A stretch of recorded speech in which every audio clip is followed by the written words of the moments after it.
A beau être contre cet homme, personne ne peut nier son amour pour sa localité. L'inspecteur du Trésor, Olivier Boucal, président du mouvement Goudomp Debout, vient encore une fois de prouver sa générosité en offrant une consultation gratuite suivie de dons de médicaments aux populations du département de Goudomp. Ce sont plus de 1000 personnes qui ont été consultées et prises en charge, comme le confirme M. Olivier Boucal dans cet entretien que nous avons eu avec lui. Nous sommes ici à l'école 3 pour une consultation gratuite et don de médicaments que nous organisons dans le cadre donc, de nos activités. Donc, il était inscrit dans notre programme donc, annuel, donc une consultation gratuite. Et c'est ce que nous avons tenu à honorer depuis hier. Donc, il était même prévu que ce soit une seule journée, mais compte tenu donc, du rush et de la masse des nécessitaires, nous nous sommes dit qu'il va falloir prolonger, augmenter davantage les médicaments pour leur permettre donc d'absorber un grand nombre de personnes nécessiteuses. Aujourd'hui, est-ce que vous avez une idée du bilan, en tout cas par rapport aux différentes interventions? Oui, ça va être un peu difficile tout de suite de vous donner un bilan exact, mais il est clair que nous avons dépassé le cap de 1000 personnes depuis ce matin, parce que hier seulement, on était à plus de 600 personnes consultées. Et d'ailleurs, des gens qui passent donc dans plusieurs services à la fois. Mais le rapport va sortir bientôt et nous allons le mettre donc à votre disposition. Et il y a eu en tout cas beaucoup d'actes posés dans le cadre de l'ophtalmologie. Est-ce que vous pouvez revenir sur en tout cas la quantité de verres que vous avez mis à la disposition? C'est le service le plus demandé, puisque donc, dans cette consultation gratuite, nous avons décidé d'offrir gratuitement des verres correcteurs donc, à tous ceux qui ont des problèmes des yeux. Et c'est ce qui explique donc que c'est vraiment la cible principale donc, de cette consultation gratuite. Et nous avons offert 1000 lunettes, même si on a eu d'autres dons qui sont venus greffer donc, à ces 1000 lunettes que nous avons achetées. Ce qui fait que c'est plus de 1000 lunettes qui sont là en vérité. Et je me demande même si ça va même suffire encore, parce qu'avec le monde que je vois, je me dis donc est-ce que donc c'était une pathologie qui sévissait dans la zone et qu'on avait peut-être minimisé. Et voilà donc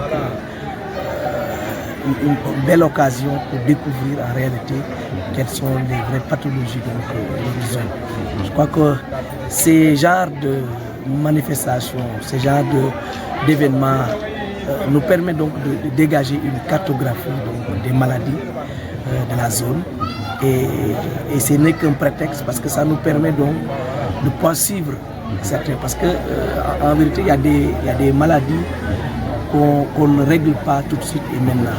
Donc on est obligé de vous donner des médicaments, mais de vous ficher, de vous suivre en vous mettant en rapport soit avec un spécialiste à Ziguinchor, soit avec le centre de santé donc, qui nous accompagne dans cette opération. Voilà, on va parler d'un peu de politique. Vous préparez la rentrée politique et comment ça doit se faire? Oui, nous acheminons vers un grand événement donc, du mouvement Debout. Le 24, nous allons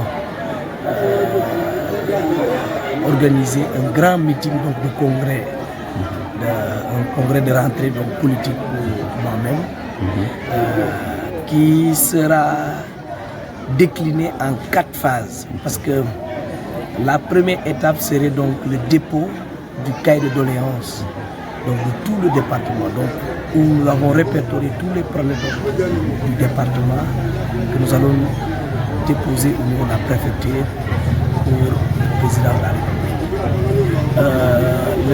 La deuxième étape serait un point de presse avec vraiment tous les organes de presse donc, national et international. Nous avons après, ce sera le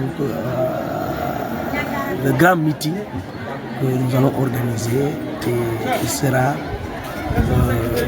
chapeauter et, comme on dit, il faut finir par une belle note parce qu'on offre un conseil gratuit à la population donc, le soir donc, de cette manifestation-là. Et aujourd'hui, comment se porte le mouvement?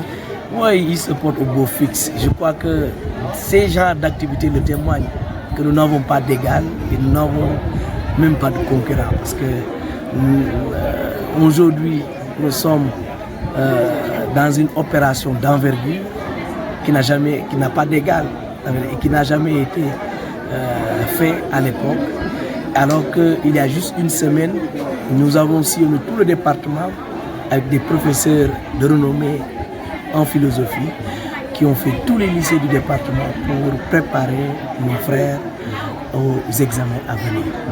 Donc, Goudomp Debout est toujours là pour la population et nous allons le continuer. Est-ce que Goudomp Debout est ouvert en tout cas à d'éventuelles coalitions? Oui, ça ne gêne pas dans le principe parce que on dit en politique c'est l'addition qui compte. La soustraction, c'est ce qu'il faut éviter. Maintenant, mais pourvu que nous ayons les mêmes visions et les mêmes orientations, pas des alliances donc, de circonstances où il faut juste s'allier pour gagner. Non, nous avons un programme. S'il faut qu'on perde avec dignité, nous, on est prêts à le faire. Mais s'il y a des gens qui sont prêts à travailler pour la population et non pour laisser les pieds, nous sommes prêts à aller avec eux. Et je crois que nous avons déjà dit à tout le monde, nous tendons la main à tous les hauts cadres donc de ce département, nous y travaillons avec nous, puisque ce que nous voulons faire, nous seuls ne pouvons pas le faire. Nous voulons toutes les expertises. C'est pourquoi nous nous tendons la main. Mais ceux qui viennent ici pour des strapontins, pour des sinecures, ils n'ont qu'à aller s'asseoir et se reposer. Parce que Bouka ne fonctionne pas ainsi. Nous, on est là pour la population et non pour nos propres poches. Et une dernière question pour moi. Par rapport aux inscriptions sur les listes électorales, quelles sont les stratégies que vous avez mises en place pour faire inscrire vos militants massivement? Il n'y a pas de stratégie spécifique. Nous avons déjà recensé dans chaque quartier un bon nombre de jeunes qui n'ont pas encore de carte d'identité. Il y en a beaucoup aussi qu'on pourrait appeler entre guillemets la diaspora de Goudomp qui sont disséminés un peu partout à travers donc, le pays. Et ces gens-là sont en train de chercher à changer les lieux de vote pour venir ici. Même si, et d'ailleurs, c'est le lieu de le rappeler, que nous avons des blocages et ça, les gens vont nous entendre bientôt. Parce que nous avons dit qu'on refuse à des gens qui viennent d'ailleurs pour changer les lieux de vote, on leur refuse la pièce maîtresse qui est le certificat de domicile. Parce qu'on trouve qu'ils votaient déjà à Ziguinchor ou à Dakar et on trouve alors que c'est des fils de terroir. Et ça, on ne le permettra pas à une personne. Je crois qu'ils sont encore trop petits pour nous l'exiger. Et nous allons leur exiger notre propre vision, notre façon de faire. En attendant cette grande rentrée politique prévue le 24 juillet 2021, l'homme de la situation, comme l'appellent ses proches et admirateurs, continue dans sa mission de concrétisation du slogan de son mouvement « Donner le sourire aux populations ».